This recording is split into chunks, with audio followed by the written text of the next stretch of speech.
Assalamualaikum warahmatullahi wabarakatuh. Perkenalkan, saya Elsa Nur Fitriana, perwakilan dari kelompok 6, izin mempresentasikan mengenai laporan ISS 1 tentang ibu hamil dan bayi. Berikut kelompok kami. Latar belakang: bencana dapat terjadi kapan saja dan di mana saja. Berbagai hal dapat menjadi penyebab bencana, seperti kondisi alam atau perbuatan manusia.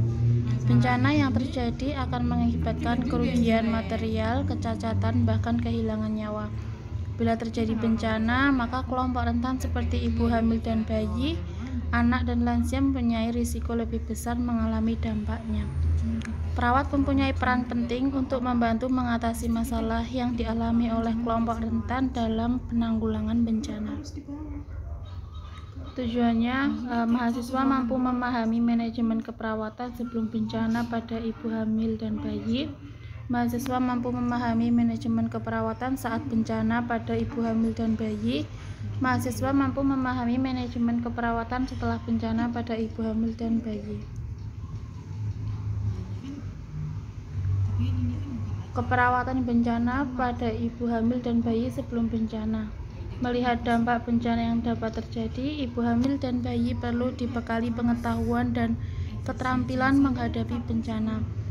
Di antaranya, membekali ibu hamil tentang pengetahuan mengenai umur kehamilan, gambaran proses kelahiran, ASI eksklusif, dan MPASI. Yang kedua, melibatkan ibu hamil dalam kegiatan kesiapsiagaan bencana, misalnya dalam simulasi bencana. Yang ketiga, menyiapkan tenaga kesehatan dan relawan yang terampil menangani kegawat daruratan pada ibu hamil dan bayi melalui pelatihan atau workshop. Keempat, menyiapkan stok obat khusus untuk ibu hamil dalam logistik bencana, seperti tablet FE dan obat hormonal untuk menstimulasi produksi ASI. Keperawatan bencana pada ibu hamil dan bayi saat bencana. Yang pertama, ada pengkajian kesehatan yang dilakukan pada ibu hamil dan bayi atau janin saat terjadi bencana, meliputi ibu hamil dikaji berat badan, pembengkakan kaki dan darah.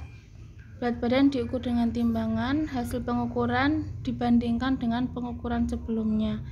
Untuk bayi, suhu tubuh bayi baru lahir belum stabil. Pakaian bayi juga harus tertutup dan hangat agar mengurangi perpindahan suhu yang ekstrim. Kebutuhan cairan juga perlu dikaji dengan seksama karena bisa saja bayi terpisah dari ibunya sehingga menyusui ASI terputus.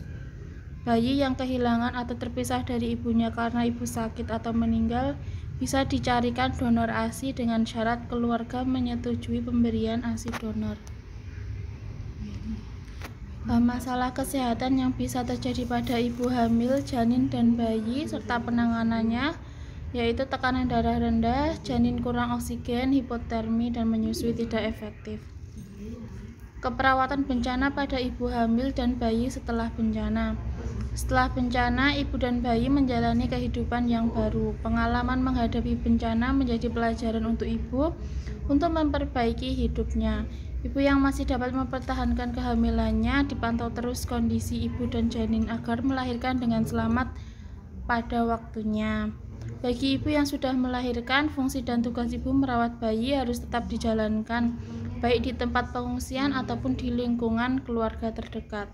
Tujuan keperawatan bencana pada fase setelah bencana untuk membantu ibu menjalani tugas ibu seperti pemberian ASI atau air susu ibu secara eksklusif usia 0-6 bulan dan tetap menyusui hingga 2 tahun.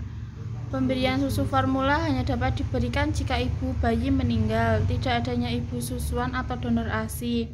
Selain itu, pemberian susu formula harus dengan indikasi khusus yang dikeluarkan dokter dan tenaga kesehatan terampil. Pemberian makan pendamping ASI atau MPASI.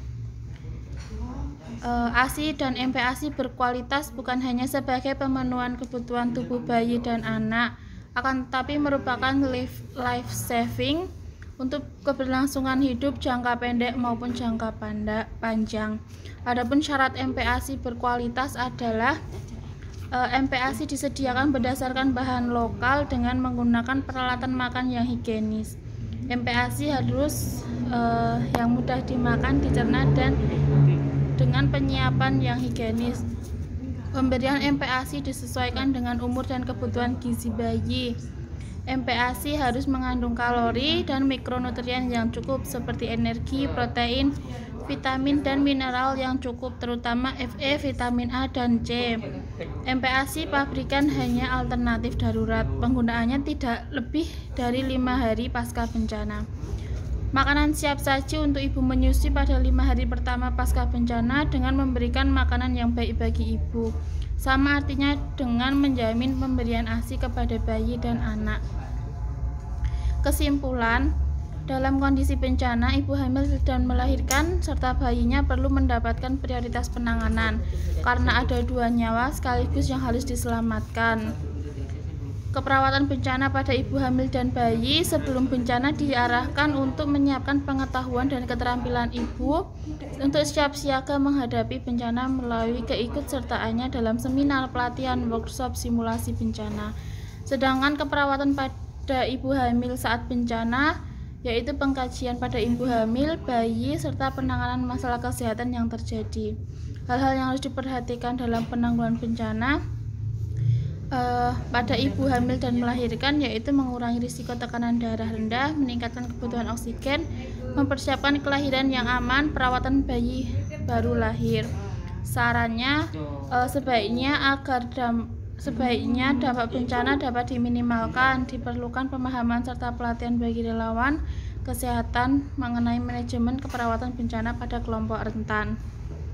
Sekian dari saya, kurang lebihnya mohon maaf. Wassalamualaikum warahmatullahi wabarakatuh.